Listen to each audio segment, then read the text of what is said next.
Hey, how's it going, guys? If you saw my last video, I'm gonna get a little more in depth on my experiences. Um, so again, this is 22 a day. Military veterans call it quits. And again, if you didn't see my last video, I'm not making light of it. I have a very difficult time actually saying the words, but this is just going to be kind of my experience, and I apologize. It's probably going to be a long video. But, I think it's something that needs to be done. It needs to be said. I think one of the biggest issues we have right now is as veterans, as military, even I can't speak for civilians who end up in this mindset. But, it's not common. You feel like you're by yourself, that nobody else feels that way because we don't talk about it. It's not something that we're proud of. It's something that more often than not we're ashamed that we feel that way. We might feel we don't deserve to feel that way. I know that's part of me. I don't feel like I didn't experience the absolute worst that Iraq and Afghanistan had to offer. So why do I feel this way? Why am I feeling this way when people who went through worse things don't, they're fine, apparently. But are they? Some of the most normal people in the world could be walking down the street, trying to find a way to say goodbye. It's a very different sensation.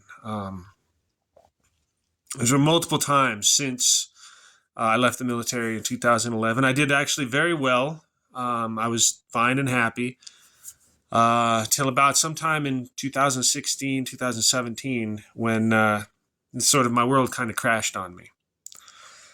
I started having severe anxiety issues, couldn't go public places. I can't even, to this day, can't even be in my church when they have the music going. Crowded events, even crowded restaurants. When there's a lot of white noise, when there's situations. Some days I'll just be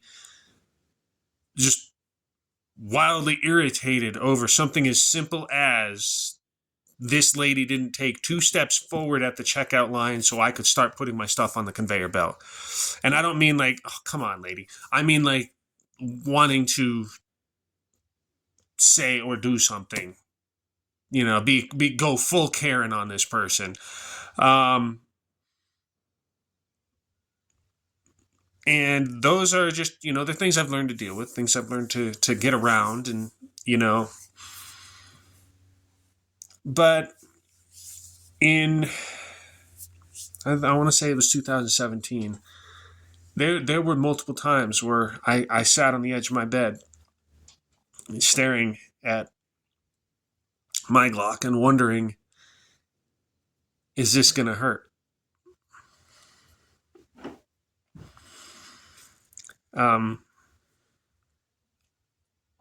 It was not easy. It was a very bad time for me. And thanks to Shotzi, I managed to get through it. Thank God for the military, because it taught me to place the importance of my position over my own wants. And in that situation, my position was the person who takes care of Shotzi. And then later that year, I got through that, moved on, drove on. And I started it wasn't like I wanted to end my life. I wasn't sitting there thinking, I want to die. But rather, I saw an opportunity everywhere. I'd be driving down the road thinking, I can just crank the wheel, go off the side of this bridge. That'd probably do it. Driving down a hill, hey, if I don't hit the brakes, that'd probably do it. I bet if I just walked out in front of that car, That'd probably do it. It wasn't so much the sensation of wanting to, it was just seeing the opportunity to everywhere I went. And that terrified me because I wasn't sure at what point would I. Was there going to come a time where I actually just said, screw it, and did? And so I went to the VA for help. And I was there once, twice a week, begging them for help. Telling them I'm scared of what I might do. I need help. There's something wrong. I need help. Somebody, for God's sake, please help me. And as I said in my previous video, because of the red flag laws, when they asked if I was safe at home, I said yes.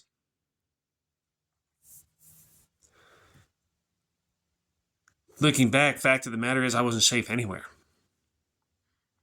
I even looked at the officers guarding that are there at the VA to keep the peace and everything, and thought about ways that I could make them do it. It was a very terrifying time, but you don't talk about it. You don't tell your friends, hey, I feel this way, because you think that nobody else does, that you're the only person in that situation. Because we don't talk about it. We all keep it to ourselves. This isn't, I'm not proud to be sharing this right now. I just, and I'm not looking for your pity. I'm not looking for your sympathy or to be concerned about me. I'm looking to try to, and I know one person's not going to do a whole lot, especially me. I'm not exactly an influencer or anything. But maybe if one person talks about it, more people will talk about it. Aside from these little brats that use it as an excuse to get attention. And I've seen it multiple times with people, oh yeah, I just want to, I'm trying not to say anything because I don't know what gets a video blocked anymore. But, you have these people that they talk about it left and right like it's no big deal. Like they're just going to go do it. Oh, well, if this happens, then I'll just do this. And they're not. If you have to tell people you're looking for...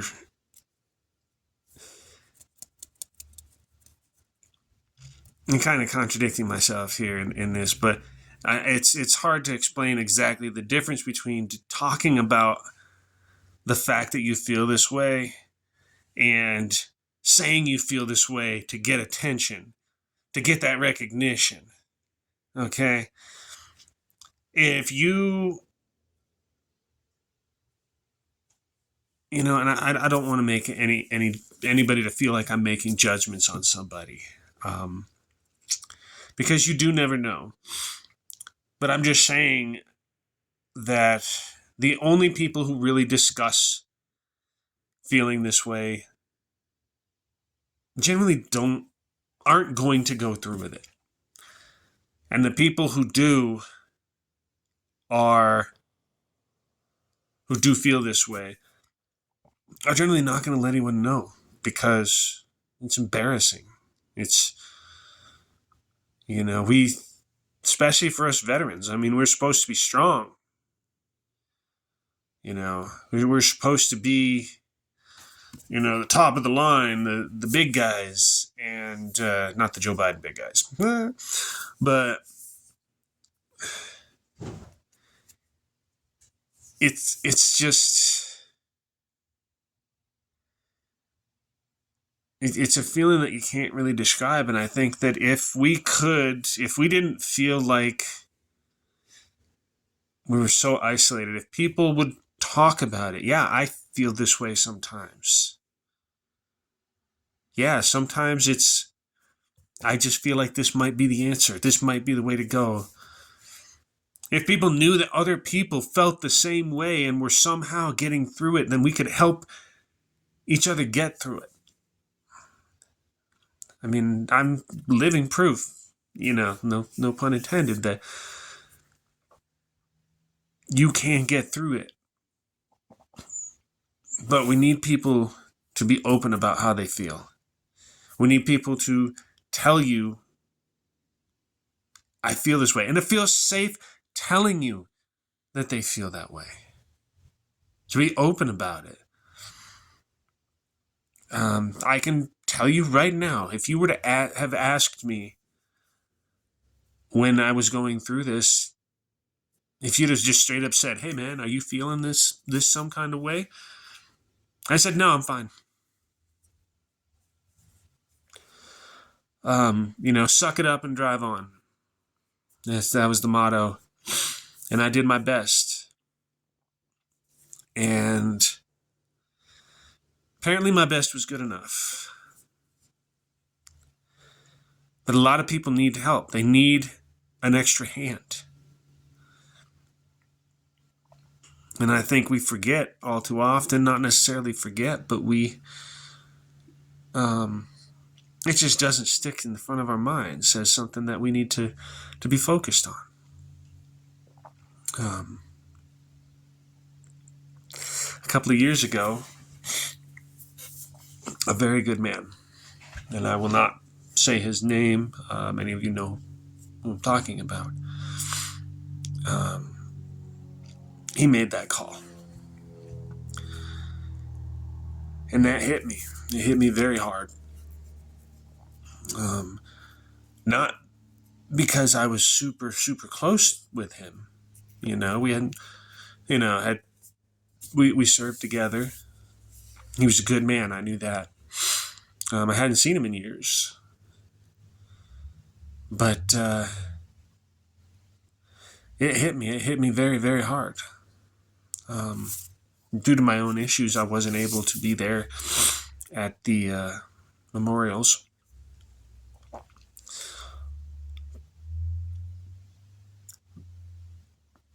But it got me, it has impacted me and affected me in many, many ways. And I just feel like there's more we can do for each other to help stop this. I can't speak for everyone. For me, there was a feeling of helplessness, a feeling of just pure worthlessness. I went from, what do you do for a living? I'm a non-commissioned officer in the United States Army. Oh, I'm a certified personal fitness instructor. Oh, I'm not allowed to work anymore. I don't have a career.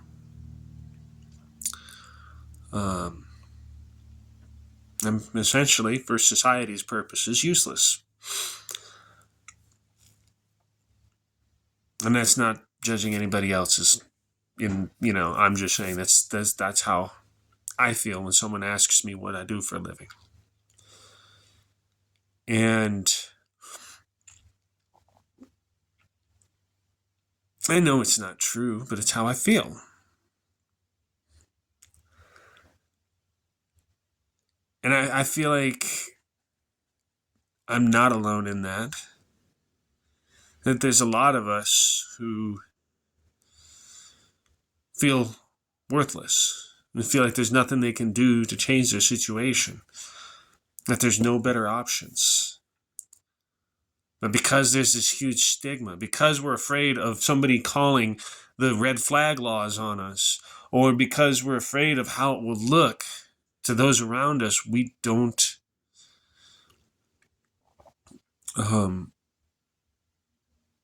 ask for the help we need. I did eventually end up receiving the help I needed. But only after they called for the 5th time to tell me they had canceled an appointment with a psychiatrist and would reschedule me for 8 months out. And I absolutely went on the person on the phone. He contacted somebody, and I had an appointment the very next day.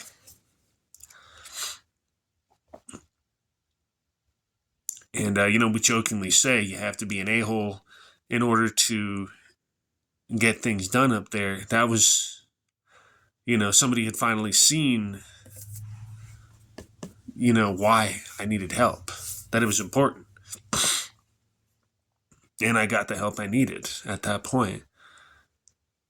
But imagine, if I hadn't. I think about it a lot, what could have happened. And again, this isn't pity party me, okay? I'm beyond this point in my life. I'm in a better place now. I handle myself and my situation much better than I was at that point. And it's impossible to be there for someone if you don't know that they need it. And that's what this is all about, just communicating. I had another friend who, two idiots convinced me was in a bad way. And things went to the point of us contacting the crisis line and the local law enforcement. And as it turns out, they were just a couple of idiots. This is not, because they were wrong. They knew that the situation was not what it was. Or what they said it was. I didn't. And due to things that had happened with my other friend, I immediately went to the worst case scenario. And yeah, it could have wound up a lot worse than it did. Fortunately, my friend forgave me for my overreaction, and for him it was embarrassing. And I think that's another factor to think about, is that we may find it embarrassing to say we need help. May find it embarrassing to have someone else call help for us, because we're not comfortable speaking about it. We're not comfortable being that person. And we need to be. We need to be able to be that person who says, I need help. This is why I need help. We've all lost someone. And there's no pain like losing someone. And even in the situation with my friend, whom, as I said, I hadn't, seen or anything in years since we had served together, there was still that thought of, was there something I could have done? And I think that's kind of part of what this is about, is I couldn't do anything then.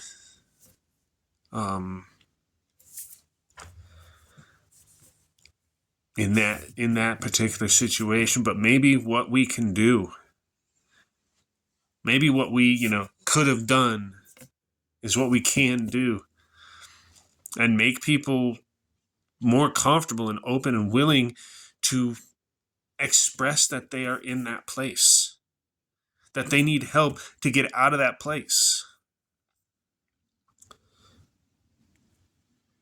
There's all the jokes and memes about jumping down in the foxhole with your friend, and going into the darkness with your friend, And we need people to be confident that they can do that. I'm not saying it's going to be easy. I mean, even now, I wouldn't want to share. If I was in that place, I would not want to share that with people. But I think we need to somehow figure out a way to make people feel confident that they're going to get help and not get judged. So just let me know your thoughts, things that we can do, together, individually, whatever, to just support. I mean, I know there's 1,000,001 phone lines and crisis centers and everything, but it's not enough. It's too high of a cost when these wars are still taking lives, when they're still destroying families. And I just, I feel like there's something I want to do. I want to give back. I want to help. And like I said, I don't know what all we can do. I'm not a genius at coming up with ideas like that. I just know we have to do something. So, just let me know your thoughts. And we'll, take it from there.